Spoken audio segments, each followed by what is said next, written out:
विश्वविद्यालय के गतिशील व्यक्तित्व के धनी कुलपति प्रोफेसर आलोक कुमार राय, गृह सचिव श्री अवनीश अवस्थी, विश्वविद्यालय के सभी सम्मानित शिक्षकगण, विश्वविद्यालय के अन्य सभी सहकर्मी, अधिकारी वर्ग, प्रिय छात्र एवं छात्राओं, लखनऊ विश्वविद्यालय की स्थापना के 100 साल पूरा होना जहां हम सभी के लिए प्रसन्नता का विषय है, वहीं यह भारतीय शिक्षा जगत की एक ऐतिहासिक घटना भी है। मैं इसे ऐतिहासिक घटना इसलिए मानता हूं क्योंकि भारत के कुछ ही विश्वविद्यालय ऐसे हैं जिन्होंने अब तक अपना शताब्दी वर्ष मनाया है।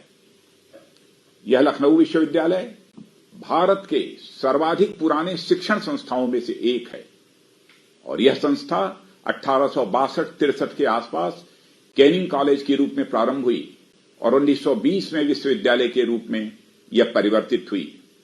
साथियों, यह संयोग ही है कि भारत के प्रथम स्वतंत्रता संग्राम के बाद यह कॉलेज के रूप में स्थापित हुआ। उसके बाद जब भारत के राजनीतिक स्वतंत्रता आंदोलन की शुरुआत हुई, जो कि 1920 के असहयोग आंदोलन से जोड़कर देखी जाती है, उस समय में इसे विश्वविद्यालय का स्वरूप मिला था।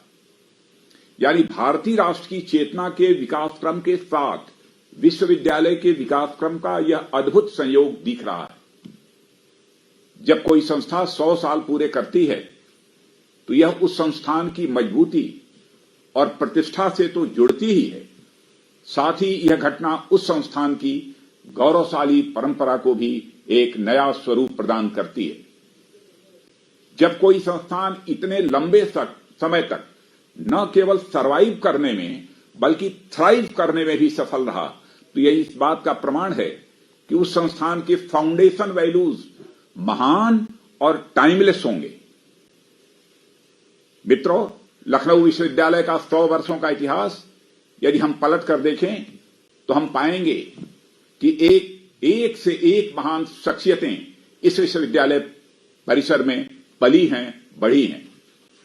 डॉक्टर बीरबल साहनी से लेकर भारत के पूर्व राष्ट्रपति डॉक्टर शंकर दयाल शर्मा तक न जाने कितने महान शख्सियतों से जुड़ी यादों को यह विश्वविद्यालय अपने में समेटे हुए। लखनऊ विश्वविद्यालय के पास आईटी चौराहे पर हिंदी के प्रख्यात कवि सूर्यकांत त्रिपाठी निराला की मूर्ति है, जिसके नीचे उनकी कालजयी रचना भरत जय विजय करे, कनक शस्य कमल धरे, यह भी अंकित है। वहीं दूसरी छोर पर जहां भाऊराव देवरस द्वार है, उसके सामने हनुमान सेतु का मंदिर है, जिसका वर्तमान स्वरूप नीम करौरी बाबा ने दिया था। और इस संदर्भ में मैं आप लोगों को याद दिलाना चाहूंगा कि व्हाट्सएप और फेसबुक आप सभी यूज करते होंगे, परंतु इसके संस्थापक मार्क जुकरबर्ग ने स्वयं ये कहा था कि एप्पल के संस्थापक स्टीव जॉब्स ने उन्हें यह बताया था कि यदि जीवन में कभी घोर हताशा में फंस जाओ, आत्मविश्वास खत्म होता सा दिखे, तो भारत में जाना, जहां नैनीताल जिले में कैंची नामक स्थान पर नीम करौरी बाबा का एक मंदिर है, वहां से तुम्हें नई और अद्भुत प्रेरणा मिलेगी। मार्क जुकरबर्ग ने कहा कि एक दौर में जब मुझे लगा कि सब खत्म हो गया और घोर निराशा में था, तो मैं नीम करौरी बाबा के कैंची आश्रम में गया। वहां मुझे नई चेतना का आभास हुआ और बाद में उन्होंने वह सब कुछ किया जो आज इतिहास बन चुका है। साथियों, मैंने आप लोगों को यह उदाहरण इसलिए दिया ताकि आप समझ सकें, आपके विश्वविद्यालय के मुख्य प्रवेश द्वार पर ही प्रेरणा का वह मंदिर है जिसने आधुनिक विश्व में इतना बड़ा परिवर्तन किया, तो नई पीढ़ी यहां से प्रेरणा लेकर क्या क्या नहीं कर सकती। और फिर यदि मन में संदेह उत्पन्न हो कि हम यह कर पाएंगे कि नहीं, तो विश्वविद्यालय के पीछे वाले छोर यानी डॉलीगंज की तरफ चले जाइए, तो वहां मनकामेश्वर महादेव विराजमान हैं। अर्थात भारत की मनोकामना पूर्ण होगी, इसमें कोई संदेह नहीं रह गया है। साथियों, तो आपके विश्वविद्यालय का इतिहास और उसका भूगोल शताब्दी वर्ष में आप सभी को अद्भुत प्रेरणा दे रहा है। मैं इस विश्वविद्यालय परिसर में तब से लगातार आता रहा हूं जब मैं उत्तर प्रदेश का शिक्षा मंत्री था, इसलिए मुझे भी इस विश्वविद्यालय की गौरवशाली परंपरा से जुड़ने का एक सौभाग्य मिला है। आज जब मैं आपके बीच उपस्थित हूं तो यह मौका भले ही शताब्दी वर्ष का है, परंतु सच्चाई यह भी है कि इस समय देश 21वीं सदी की अब तक की सबसे बड़ी चुनौती कोरोना जैसी महामारी के संकट से गुजर रहा है। इस महामारी ने भारत ही नहीं पूरी दुनिया के सामने बड़ी चुनौती खड़ी की है। आज पूरी दुनिया इस संकट से निपटने के लिए नई नई तरकीबें लगा रही है। भारत ने भी इस चुनौती को प्रधानमंत्री श्री नरेंद्र मोदी के नेतृत्व में अवसर में बदलने का फैसला किया है। जब भी किसी चुनौती का मुकाबला करने का क्षण आता है तो सबसे आगे देश के युवा निकल कर ही आते हैं।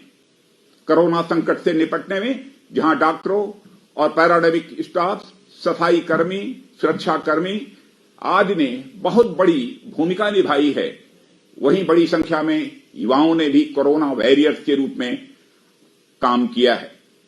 हमारे प्रधानमंत्री श्री नरेंद्र मोदी ने इस वैश्विक महामारी से निपटने के लिए एक नया संकल्प लिया है और वह संकल्प है आत्मनिर्भर भारत का। यह आत्मनिर्भर भारत कैसा होगा, इसका स्वरूप क्या होगा, इस पर देश भर में चर्चा चल रही है। मगर एक बात तय है कि आत्मनिर्भर भारत का संकल्प इस देश के छात्रों और युवाओं के सहयोग के बिना किसी भी सूरत में पूरा नहीं हो सकता। यह आत्मनिर्भर भारत का संकल्प इस देश के 130 करोड़ नागरिकों की सामूहिक संकल्प शक्ति का भी यह प्रतीक है। यह आत्मनिर्भर भारत केवल जीडीपी के आंकड़ों और भौतिक समृद्धि के आधार पर नहीं बनेगा, बल्कि इसकी जमीन हमारी समृद्ध सांस्कृतिक विरासत और गौरवशाली अतीत से जुड़कर तैयार होगी। और यह आत्मनिर्भर भारत धनवान भी होगा, ज्ञानवान भी होगा, साथ ही चरित्रवान भी होगा। मैं युवाओं के बीच स्वामी विवेकानंद की लोकप्रियता से अच्छी तरह परिचित हूं। साथियों, मैं मानता हूं कि भारत की धरती पर सबसे पहला कोई ग्लोबल यूथ पैदा हुआ तो ये स्वामी विवेकानंद ही थे। स्वामी विवेकानंद जी से जुड़ी एक घटना मैं आप सभी से साझा करना चाहता हूं। एक बार स्वामी विवेकानंद जी विदेश के दौरे पर थे। वहां पर स्वामी जी की वेशभूषा देखकर एक व्यक्ति ने उनसे पूछा, स्वामी जी आप अपने कपड़ों को बदल क्यों नहीं देते हैं ताकि आप भी एक जेंटलमैन की तरह दिखाई दें। जानते हैं उस समय जो स्वामी विवेकानंद जी का जवाब था वह आत्मनिर्भर भारत की एक झलक देता है।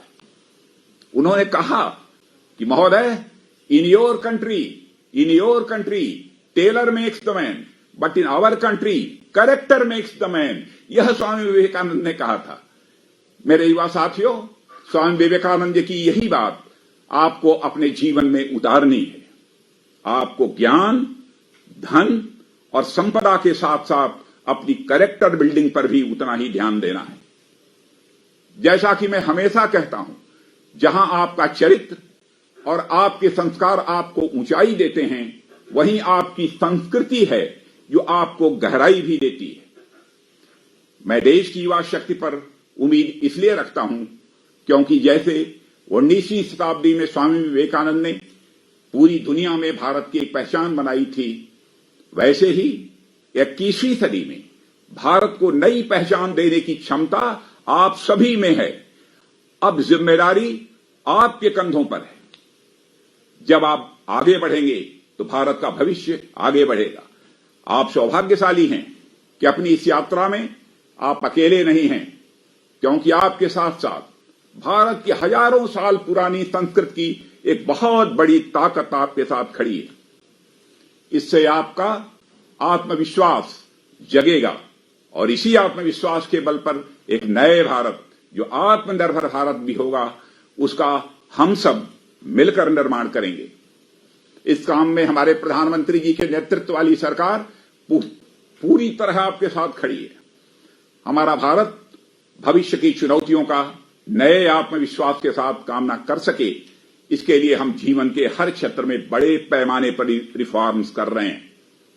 मैं युवाओं से कहूंगा कि आप सभी एक बड़े बदलाव के कगार पर हैं। भारत बड़े स्तर पर बहुत सारे महत्वपूर्ण कदम उठा रहा है और अगले कुछ वर्षों में वैश्विक आर्थिक महाशक्ति और $5 ट्रिलियन की अर्थव्यवस्था बनने की राह पर बढ़ रहा है। और मैं विश्वास के साथ कह सकता हूं कि अगले 20 वर्षों में जब आप सभी किसी न किसी लीडरशिप रोल में होंगे, तब तक भारत $10 ट्रिलियन की अर्थव्यवस्था होगा। पिछले 6 साल में ऐसे कई बड़े सुधार किए गए हैं जिनकी बाट यह देश कई दशकों से जोह रहा था।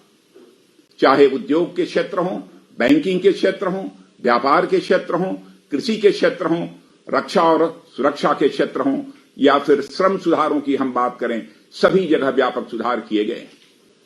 मैं यहां सिर्फ शिक्षा के क्षेत्र में किए गए सुधारों की चर्चा करूंगा, क्योंकि विश्वविद्यालय कैंपस में सबसे अधिक महत्व है तो शिक्षा का है। और इस साल केंद्र सरकार ने हमारे बच्चों और युवाओं के हॉलिस्टिक डेवलपमेंट यानी बहुमुखी विकास को सुनिश्चित करने के लिए नई राष्ट्रीय शिक्षा नीति को मंजूरी दी है। करीब 34 साल के बाद देश में एक नई शिक्षा नीति आई है और नई शिक्षा नीति 21वीं शताब्दी के बदलते हुए भारत के साथ मेल खाती है, यह विश्वास के साथ कह सकता हूं। यह नूतन और पुरातन शिक्षा का समागम भी है और यह नए भारत की नए आकांक्षाओं और जरूरतों के हिसाब से तैयार की गई है। अब तक हमारे देश की शिक्षा नीति का उद्देश्य हुआ करता था व्हाट टू थिंक, यही शिक्षा का उद्देश्य हुआ करता था व्हाट टू थिंक। लेकिन नई शिक्षा नीति में हमने इसको थोड़ा बदलते हुए not only what to think but how to think पर फोकस किया है। साथियों, चूंकि अब तक एजुकेशन सिस्टम का फोकस थिंकिंग पर अधिक केंद्रित था, इसलिए विचार पर हम जोर अधिक रहा है। अब हमारा फोकस थॉट्स के साथ साथ एक्शन की तरफ भी होने जा रहा है। नई शिक्षा नीति में मातृभाषा को दिए गए महत्व से हमारे युवाओं को इस संबंध में निश्चित रूप से मदद मिलेगी। इसके साथ अन्य भाषाओं का ज्ञान भी व्यक्तित्व में उत्कृष्टता पैदा करता है। नई शिक्षा नीति में सिलेबस कम करते हुए बुनियादी ज्ञान और कौशल विकास पर भी अधिक जोर दिया गया है। एक सामान्य लेकिन गलत धारणा है कि वोकेशनल एजुकेशन यानी व्यावसायिक शिक्षा मुख्य धारा की शिक्षा यानी मेन स्ट्रीम एजुकेशन से यह कमतर होती है। नई शिक्षा नीति इस धारणा को बदलना चाहती है और इसके लिए क्लास 6 से ही वोकेशनल सब्जेक्ट्स को पढ़ाने की बात कही गई है।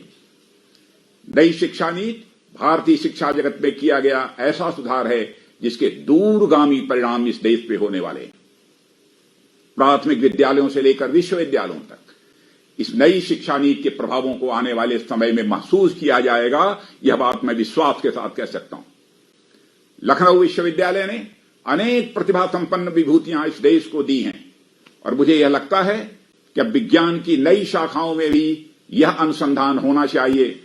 और मुझे जहां तक जानकारी है कि विज्ञान की नई शाखाओं से जुड़े हुए कुछ नए विभाग और कुछ नई प्रयोगशालाएं यह विश्वविद्यालय शुरू कर रहा है। इसके लिए मैं कुलपति श्री आलोक कुमार राय को बधाई देना चाहता हूं।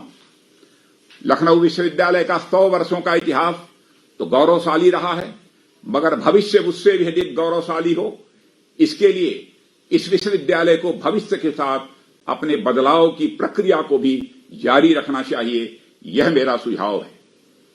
इन्हीं शब्दों के साथ लखनऊ विश्वविद्यालय के शताब्दी समारोह से जुड़ने के लिए मैं विश्वविद्यालय के कुलपति प्रोफेसर आलोक कुमार राय को पुनः धन्यवाद देता हूं। लखनऊ विश्वविद्यालय की सफलता केवल शताब्दी वर्ष को मनाने तक ही सीमित नहीं रहेगी, क्योंकि इसे अभी और ऊंचाइयों तक पहुंचना है। मेरी शुभकामनाएं आप सभी के साथ हैं। आप सभी को बहुत बहुत धन्यवाद, बहुत बहुत धन्यवाद। Thank you very much.